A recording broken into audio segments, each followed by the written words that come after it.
to the Northville Art House. My name is Ryan Kaltenbach, the creative director here.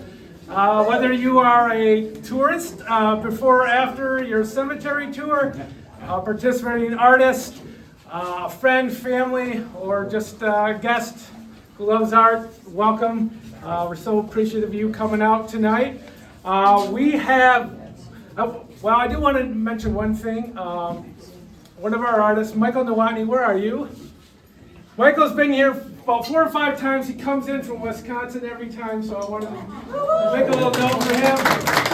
Any other artists who are working out of town, out of state, welcome. We so appreciate you guys coming here. So, thank you very much.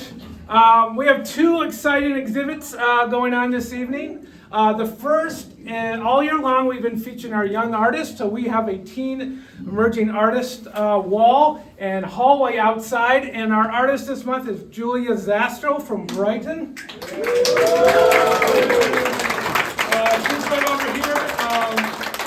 So be sure to check out her work. It really is about the natural world and the beauty and the kind of the dark side of the human experience and the cycle of life.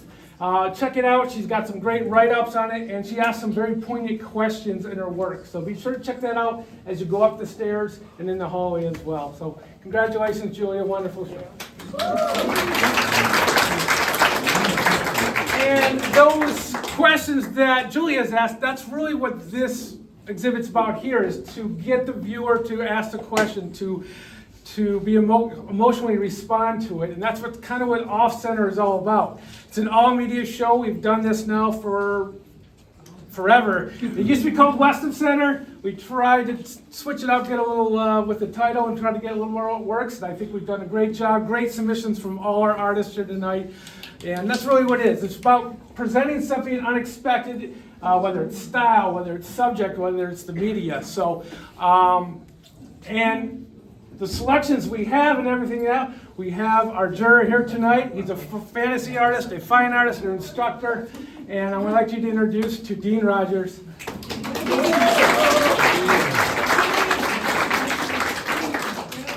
Thanks. I'd like to thank Ryan and the Northville Art House staff for asking me to jury this off-center exhibit. I have always wanted to jury off-center and was excited to do it, although it quickly became clear just how difficult a job it would be. When jurying a show, you become keenly aware of some very hard truths, such as the fact that space is limited, and when there are more artists entered in the show than the number of pieces that can fit in the space, you have to eliminate artists, and damn, that is hard. Then you realize that there are a few artists that you really love, and you want to give them more than one piece, and so there's another artist who doesn't get in the show. Having said that, I want to thank all the artists who entered. And if you didn't get in, I encourage you to keep entering future shows. I would completely understand if, as you look around, you want to say, what the hell does this guy know? As I've said many times myself in the last 20-some years, I've calculated that I've entered about 45 exhibitions in the last 5. I'll admit that I have personal biases, just as everyone does. So now I'd like to describe my process, or in other words, what the hell was he thinking? Most importantly, I wanted to create a show that could truly be called off-center, as in creative, original, boundary-pushing works. I wanted to see things that I had never seen before. You'll hear every juror say, I look for technical skill, so that's kind of a given at this point. But it is especially so for me, as an artist who worked as an illustrator for a screen print shop, and then as an architectural renderer, who now does hyper-realistic fantasy art. As an ink, graphite, colored pencil artist, I was especially drawn to the drawings, of course. And this leads me to a situation that I encounter frequently, where you enter a show that is juried by someone who creates similar work to your own. It can work for you or against you. But I think in this case, I greatly enjoyed the realistic drawings that also qualified as off-center. I admired a great deal of the 3D work, and I was afraid that there wouldn't be enough pedestals for all of it. There's a lot of 3D art. There were even a few pieces that literally made me feel off-center through the use of composition, movement, or color, etc. Lastly, one word of advice I'd like to give artists that are entering shows is to remove any frames or outside elements in photos of your 2D entries, as they are initially being viewed in a program on a PC screen, but judged in person, I assure you. When it came to judging for awards, I really wanted to reward those artists whose work had an emotional impact on me. Art that made me think about things in new ways, and art that asked questions. Artwork that did all of those things were at the top of my list.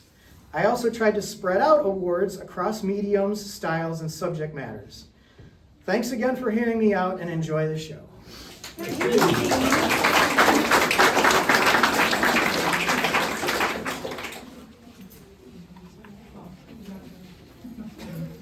So we're going to announce the winners. Okay, so first, there are 4 honorable mentions. And so I'm just going to go in reverse order here. So the first honorable mention, which was actually kind of last in the order that I was choosing. But, so, let's go in reverse. That's pretty off-center too, right? So the first honorable mention will go to A Fairy Tale, The Birds Make a Discovery. Lori Zervalek.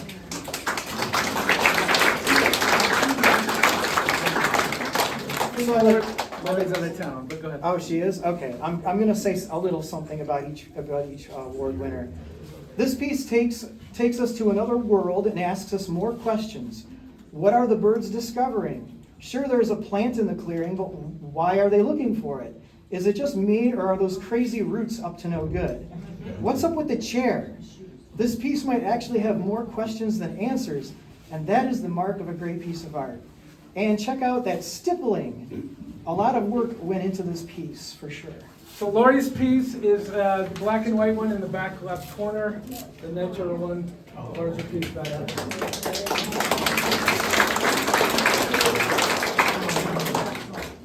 All right, the next honorable mention I chose is Looking Forward to the Future. Denise Rohde.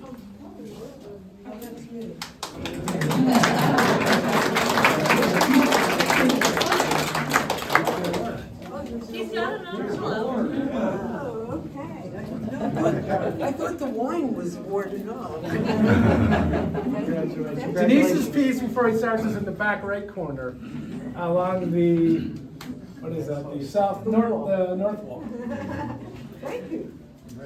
I really wanted to see some art that gave me a sense of fear or foreboding. It is October, after all, and this piece does just that. I love that all the elements are present in a piece that I feel warns us that Mother Nature is watching us and she's a little pissed. An excellent use of altered photography. So when I looked at that piece, I saw all the elements. I see air, as in the clouds.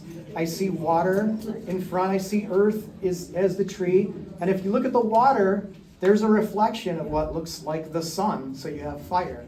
So I saw all the elements in that piece. I thought that was really cool. Congratulations. Next honorable mention is Symbiosis. Ellen Stern.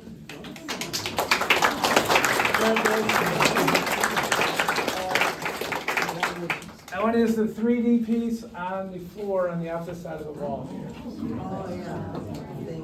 I love the fact that I was able to see the story of this piece without any explanation. Artwork that can tell an entire story without a catchy title or description is very effective, in my opinion. Make sure you walk around this piece once or twice to get the full effect. Adding to the cool concept behind the piece is the incredible craftsmanship as well. Congratulations, Ellen.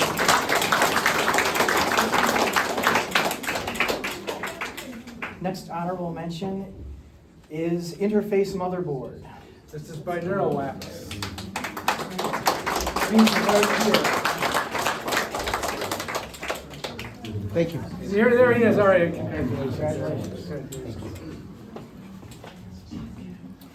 I think I can safely say that I've only seen science fiction in a few art exhibits over the years. And this is a piece that, if it were created the way most sci-fi or fantasy art is created now, it would be created digitally. But this artist used oils to create a piece that has some very realistic elements, but also some vague impressionistic elements as well. And if you scan the little square there with your phone, you can see how he used technology to bring the piece to life. I think that the image of a mother and child is often very powerful, but the possibility of a cyborg or robot having a child is at the very least thought-provoking, if not outright shocking.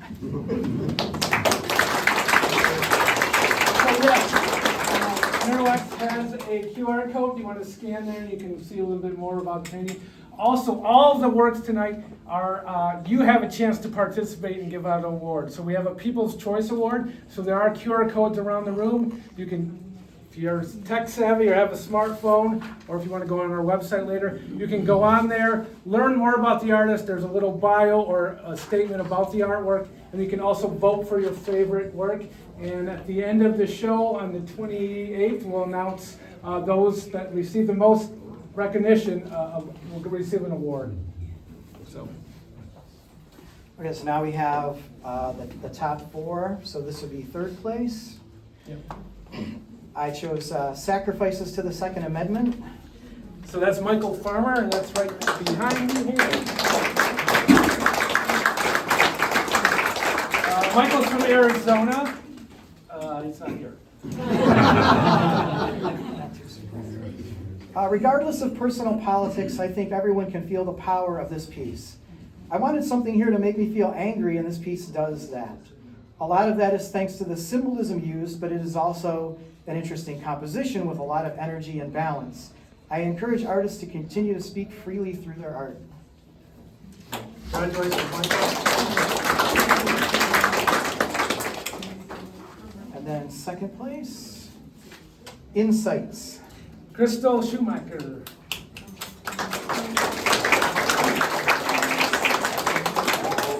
Crystal here. I love being drawn into this tiny little world where our praying mantis friend is about to write something extraordinary in his miniature journal. I could have visited this little world for hours, but unfortunately I had to return to reality. What a bummer. I hope everyone takes some time to find a little object on one of those shelves that means something to them. So Crystal's piece is on the edge of the wall over here. There. Yeah. You can tell that this piece was painstakingly crafted and a lot of love was put into it. Congratulations, Crystal.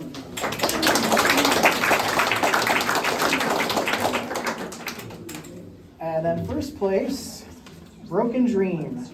Jay Anderson.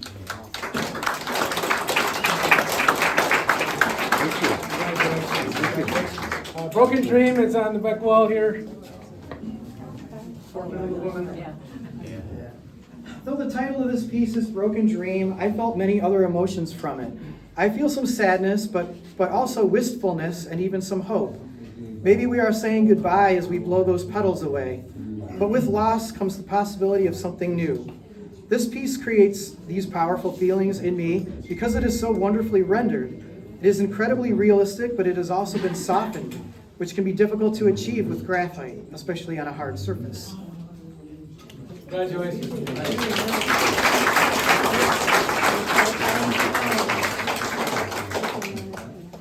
And then best of show goes to There's No Place Like Home. Carrie Ross. Those are. Oh my God, this is real right now? Are you serious? Thank you. Those are the ceramic lizard eye shoes.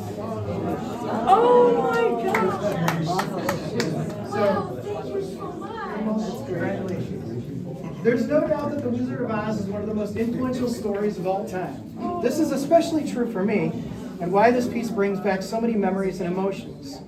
But that wouldn't happen if this piece wasn't so cleverly thought out and expertly crafted.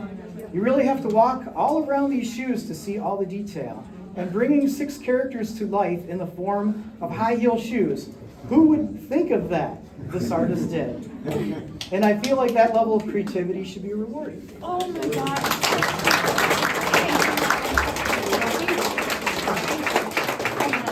Thank you.